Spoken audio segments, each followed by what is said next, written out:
yarfa'illahu alladhina amanu minkum walladhina utul ilma darajat. Wa qala aidan wa ma atakum rasulu fakhudhuhu wa ma nahakum anhu fantahu. Wa qala Nabi sallallahu alaihi wasallam qala wal ilmi fadhilatun ala kulli muslim. Sadaqallahu maulana al-azim wa sadaqa rasuluhul karim wa nahnu ala dhalika min asyahidin wa syakirina walhamdulillahi rabbil alamin. Alhamdulillah rabbil alamin. Seluruh asatidzah yang hadir, juga para sepuh, para judge, para orang tua semua hadir. Mudah-mudahan hadirnya kita diberikan ridha dan pahala yang baik dari Allah Subhanahu wa taala. Alhamdulillah, puji syukur karena kita masih diberikan banyak nikmat, terutama nikmat iman, nikmat Islam, nikmat sehat, sehingga malam hari ini kita bisa bermuajahah kembali, berjumpa kembali di majelis yang mulia ini, di tempat yang dimuliakan oleh Allah Subhanahu wa taala. Mudah-mudahan segala apa yang menjadi niatan kita diterima oleh Allah Subhanahu wa taala, dibalas dengan pahala yang berlimpah dari Allah. Salawat salam semoga tercurah limpahkan kehadiran Nabi Sayyidina Muhammad sallallahu alaihi wasallam. Mudah-mudahan kita jadi umat yang hari ini diberikan syafaat, tiap saat diberikan syafaat, dan nanti kita akan diberikan syafaatul ummah daripada Nabi sallallahu alaihi wasallam. Dan mudah-mudahan kita jadi umat yang mampu untuk menghidupkan segala sunnah-sunnah Nabi dan juga mampu mengikuti daripada akhlak kalimahnya Nabi, juga menambah kecintaan kita kepada Nabi sallallahu alaihi wasallam. Makanya mari kita baca ulang kita surat Al-Fatihah, kita mohon kepada Allah Subhanahu wa taala, mudah-mudahan Allah sehatin badan kita, Allah panjangin umur kita, Allah berkahi kehidupan kita. Ala hadhihi niyyah Al-Fatihah.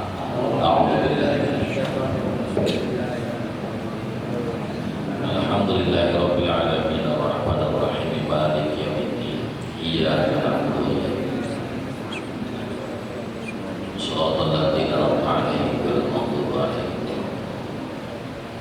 Ya Rabbi bil Mustafa balligh maqasidana waghfir lana ma madha ya wasi'al karami.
Bismillahirrahmanirrahim.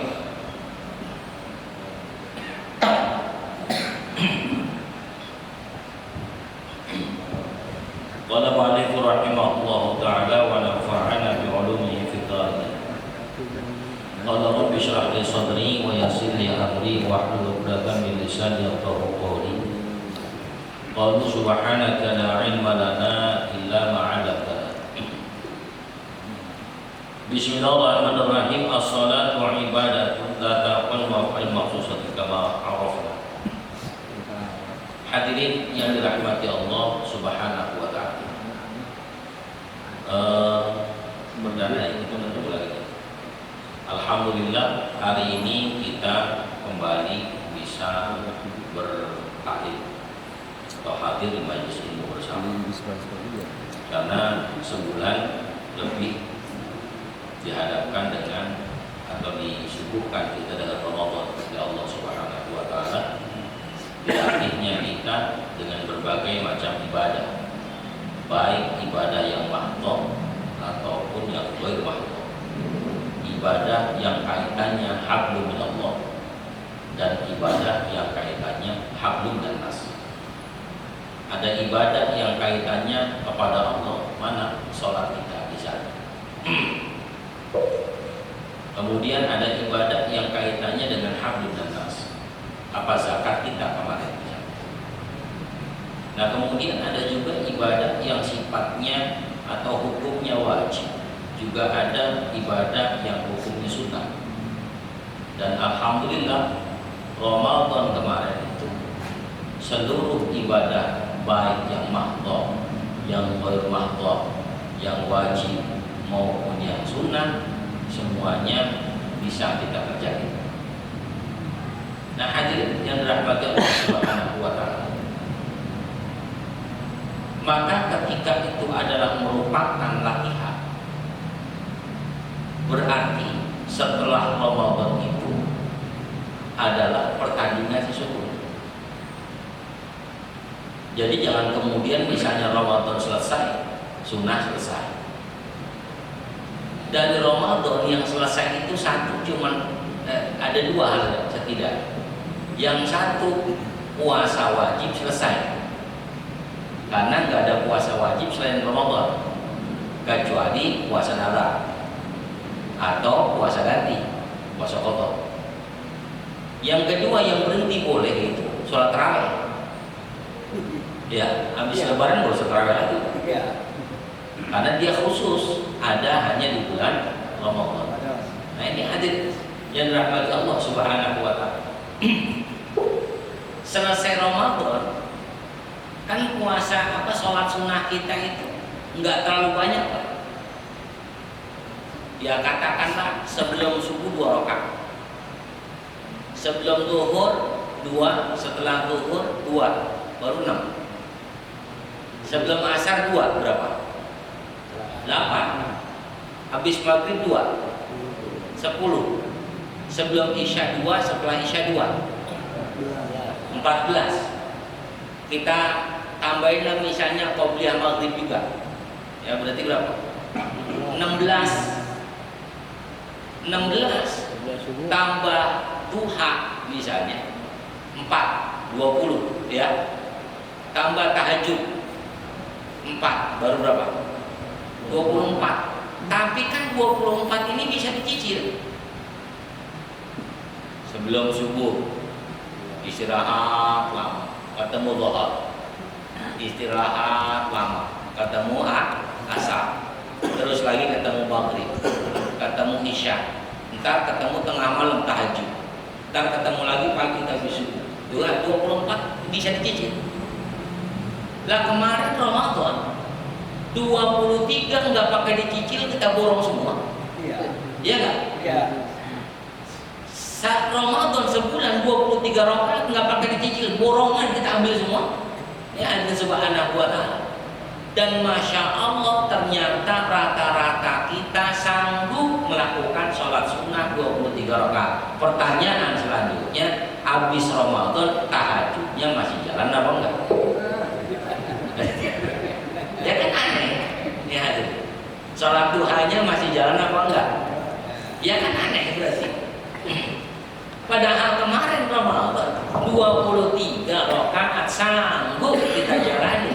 Itu baru yang kita ambil semua dulu, belum yang cicil-cicilan sebelum subuh ya kan.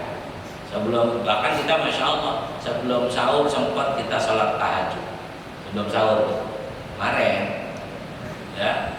Untung Allah ngasih sahurnya berupa makan. Coba suruh baca Quran, gak ada yang bangun. Ya sahurlah kamu. Cara sahur bagaimana? Baca Quran. Yakin gak ada yang bangun. Benar, pas sahur nggak? Besok beda. Begitu. Tapi kalau urusan makan sahur, ya sahur gitu. Ya, yang dirahmati Allah Subhanahu wa taala. Masya Allah. Nah, maka siapa hadirin yang dirahmati Allah Subhanahu wa taala. Ada hadis Nabi sallallahu alaihi wasallam yang nyampe Nawiru buyutakum bis-shalah wa bitilawati Quran. Berikanlah cahaya kepada rumahmu. Pertama bisolah dengan sholat sunnah. Hadirin. Yang kedua wabi tilawatil Quran, baca Al-Quran. Kenapa penting? Sebab rumah itu dikatakan baiti jannati kalau isinya dua itu, sholat sunnah, kemudian apa? Baca Al-Quran. Dan itu udah diajarin betul dengan Ramadan itu. Udah dilatih banget dengan Ramadan kita. Berbagai macam kesunahan sholat, ya, perkara-perkara sholat sunnah itu kita lakukan. Nah, hadirin yang dirahmati Allah Subhanahu wa taala. Walaupun setiap kita kan bisa saja kemudian cara sholatnya belum sempurna, karena tentu kita masih dalam rangka thalabul ilm, masih belajar. Ya, kita masih jadi thaliban, masih jadi santri. Jadi bagaimanapun ini kan santri 2 minggu sekali ini namanya, nanti ya, dengan Subhanahu wa taala. Wajar kalau 2 minggu sekali ketemu udah jenggotan, sekali ketemu udah ubanan kan begitu. Kalau santri yang di pondok kan tiap hari ketemu. Nah, ini hadir yang dirahmati Allah Subhanahu wa taala. Jadi diajarkannya kita berbagai macam sunnah, dan termasuk urusan sholat. Hadir satu contoh misalnya. Perkara sholat kita tahu yang namanya sholat kan ada rukun qauliyah, ada rukun fi'liyah. Qauliyah berarti ucapan, fi'liyah berarti perbuatan. Kalau misal kita melakukan ruku, Allahu Akbar, kita ruku, tapi rukunya kita cuma dalam hati doang, kira-kira sah nggak sholatnya? Sah nggak kira-kira? Sah kalau emang sakitnya parah. Ya, kalau sakitnya parah. Tapi kalau sehat nggak sah. Sujudnya cuma ngebayangin doang. Ya, salamnya pun bayangin doang. Kalau orang sakit parah bil isyarah silakan. Tapi kalau sehat ya nggak sah. Maka berlaku pula ketika fi'liyah itu harus dilakukan, qauliyah pun demikian, ada ucapan. Ada ulama katakan begitu. Kan ada orang yang ketika salat Allahu Akbar, dia mulut nggak bergerak sama sekali. Ada nggak yang salat begitu kira-kira? Allah, nggak ngucapin Al-Fatihah, ya, nggak ngucapin tahiyat akhir yang jadi rukun, yang hadirin rahmati Allah, maka bisa dikatakan tadi qauliyahnya dia nggak diucapkan, berarti kategorinya bukan masuk dalam ranah rukun qauliyah tidak. Kenapa? Ya qauliyah harus diucapin. Kalau yang sifatnya qalbiyah cuma khusyuknya hadirin rahmat Allah. Nah, kekhusyuan itu kaitannya cuma kita kepada Allah doang yang tahu. Ya, Nabi cuma ngingetin, kata Nabi la sholata liman lam yakhsha. Enggak dikatakan sholat atau enggak ada pahala bagi orang yang sholatnya enggak khusyuk. Cuman kan sekali lagi ini urusan kita sama Allah, kita enggak tahu. Cuman urusan kita dengan sesama syariat secara syariat itu harus diungkapkan ketika kita Allahu Akbar, maka ucapan Allahu Akbar itu harus diungkap Allahu Akbar, walaupun terdengar ya binafsi dengan dirinya sendiri Allahu Akbar. Ini ada orang yang sholatnya dari awal enggak ngucapin apa. Ya, subhanallah. Itu kan kadang suka begitu, ada yang begitu ya. Nah, hadirin yang dirahmati Allah, bisa saja yang demikian itu tidak memenuhi rukun qauliyah sehingga dia tidak dikatakan sholat. Karena apa? Meninggalkan rukun sama halnya merusak atau membatalkan sholat. Ma'asyiral hadirin yang dirahmati Allah Subhanahu wa ta'ala.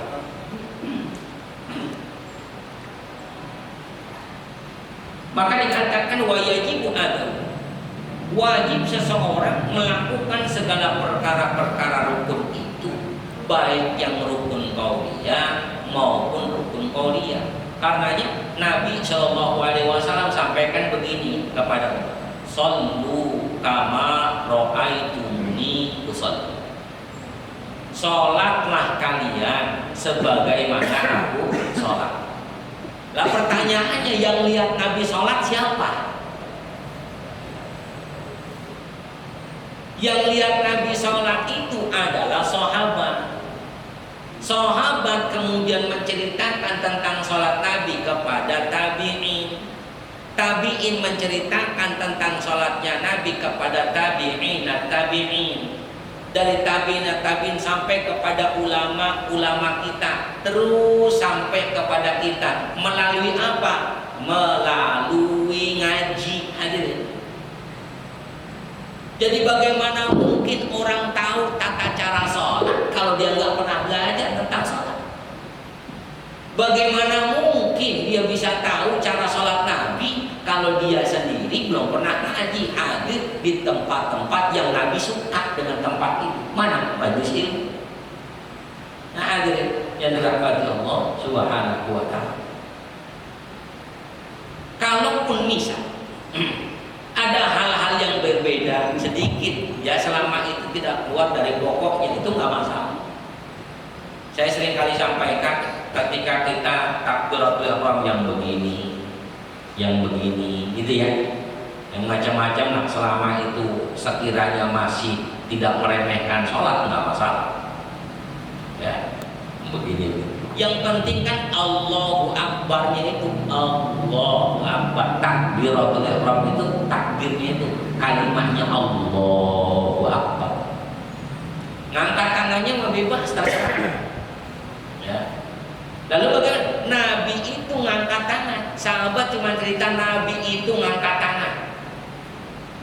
Detailnya masing-masing sahabat akan berbeda.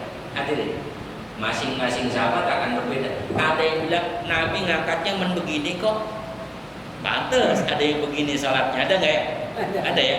Ada. Nabi ngangkatnya begini kok, ada nggak yang begini? Ada. Nabi ngangkatnya begini kok. Hadirin, selama itu ada yang diceritakan dari sahabat, mau begini, oh, silakan. Dari situ kemudian hadirin yang dirahmati Allah, tidak mudah kita menyalahkan tata cara atau cara orang lain ketika dia melakukan ibadah. Hadirin yang dirahmati Allah Subhanahu wa ta'ala. Jadi orang yang kepingin sempurna daripada cara ibadahnya, maka suka nggak suka ya dia harus hadir di majlis-majlis yang menjelaskan tentang bagaimana supaya ibadahnya menjadi sempurna. Ini baru urusan sholat. Iya. Ya, baru urusan sholat. Kayak apa kita berkali-kali bahas tentang sholat. Oh, ternyata ada yang model begini. Oh, ada yang begini. Oh, ada yang begini. Ya, hadirin yang dirahmati Allah Subhanahu wa ta'ala. Kemudian ma'asyiral hadirin yang dirahmati Allah, Nabi sallallahu alaihi wasallam pun sampaikan wa bi tilawatil Quran, tentang diperintahkannya kita untuk membaca Al-Qur'an. Ini penting juga. Ngaji Quran itu penting. Karena orang itu akan sulit kalau dia enggak ngaji secara langsung. Quran itu bentuk mulut, bibirnya, suaranya keluar dari hidung atau mulutnya, diletakkan di mana lidahnya, seperti apa bentuk bibirnya, itu hanya bisa dilakukan ketika dia berhadapan dengan gurunya. Jadi ma'asyiral hadirin yang dirahmati Allah Subhanahu wa taala, dari kedua hal yang Nabi perintahkan, sholat, disuruh kita untuk menghidupkan sholat sunnah di rumah. Yang kedua, baca Al-Quran, yang diperintah kita untuk banyak baca Al-Quran di rumah kita. Keduanya tidak mungkin bisa kita lakukan dengan baik kalau kita tidak mau mempelajari keduanya. Nah cuman kan kayak ukuran kita, umur saya sekian, ada yang 50, lebih 20, ada ya? Ada yang 80 kurang 10, kan itu ada. Itu adalah rahmat. Kalau ukuran nangkep berat rasanya. Kalau ukuran nyimpen udah nggak ada tempat romanya. Gitu ya. Tapi yang diharapin apa? Nyangkut dikit. Nah, itu yang penting nyangkutnya itu. Untungnya Allah cuma perintahkan kita untuk belajar urusan Allah. Maka hadirin yang dirahmati Allah Subhanahu wa taala, orang yang ketika dia mau hadir di majlis-majlis ilmu, dia mau ngaji Quran, kemudian dia juga mau ngaji tentang bagaimana tata cara ibadah dia kepada Allah Subhanahu wa taala, insya Allah jaminannya adalah majlis taklim itu sendiri. Jadi orang kalau sudah hadir di majlis taklim ada alasan. Ya, orang kalau naik sepeda jatuh mulu, nggak usah dimarahin, orang baru belajar. Ya, yang Subhanahu wa taala. Naik motor nabrak mulu jangan dimarahin, baru belajar. Orang maklum, oh baru belajar. Nih, main bola kalah mulu, sering belajar. Ya, baru belajar. Ya karena baru ini kan perempat final ya. Iya. Ini hadir rahmati Allah Subhanahu. Baru belajar, masih maklum. Iya. Masih sangat dimaklum. Ya. Maka orang yang ketika sholat pun begitu. Al-Fatihahnya belum fasih, wajar masih belajar. Rukunya belum lempeng, wajar masih belajar.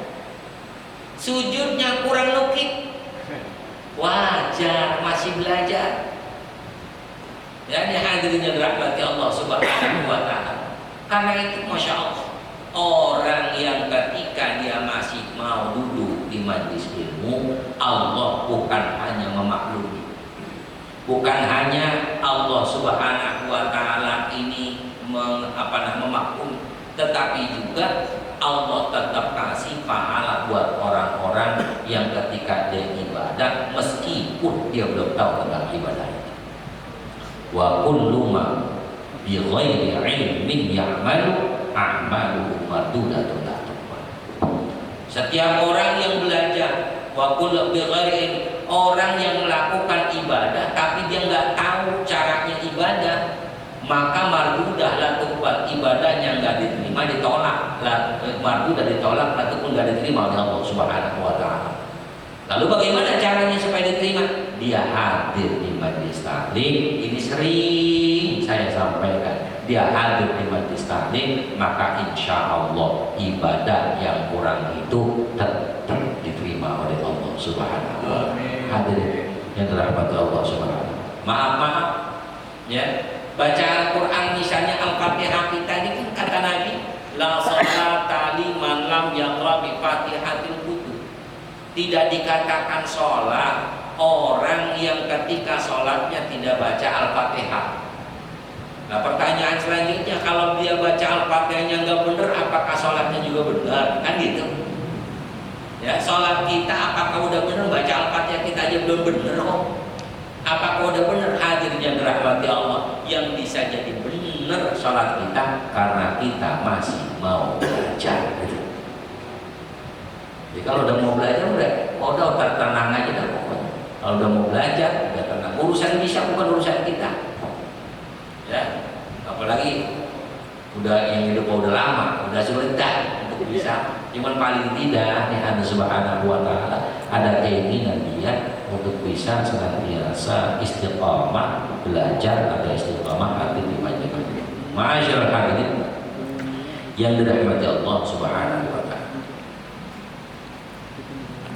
Wa arkanuha syara'ituha wa arkanuha litakuna sahihatan. Karena bagaimanapun seseorang yang ketika dia melakukan ibadah, khusus sholat misalnya, maka syarat-syarat daripada sholatnya, rukun-rukun yang harus dilakukan dalam sholatnya, ini harus dia sempurnakan, harus dia penuhi. Ya, Allah Subhanahu wa taala. Kalau sampai rukunnya saja misalkan dia tinggalkan, nggak sempurna, kemudian syarat-syaratnya dia tidak lakukan, maka otomatis dia tidak dianggap sholat. Hadirin, saya pernah sampaikan begini. Ketika kita sujud kan yang harus tempel ini nih, jidat, terus telapak tangan, terus kedua lutut, terus jari kaki, ya 1, 2, 3, 4, 5, 6, 7, ya hidung sunat.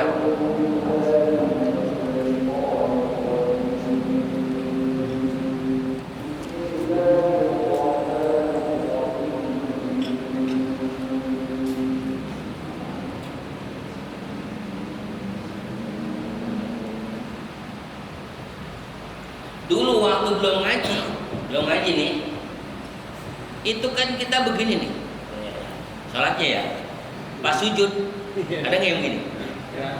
Ada yang begini nih, ya begini ada nih, ada yang begini.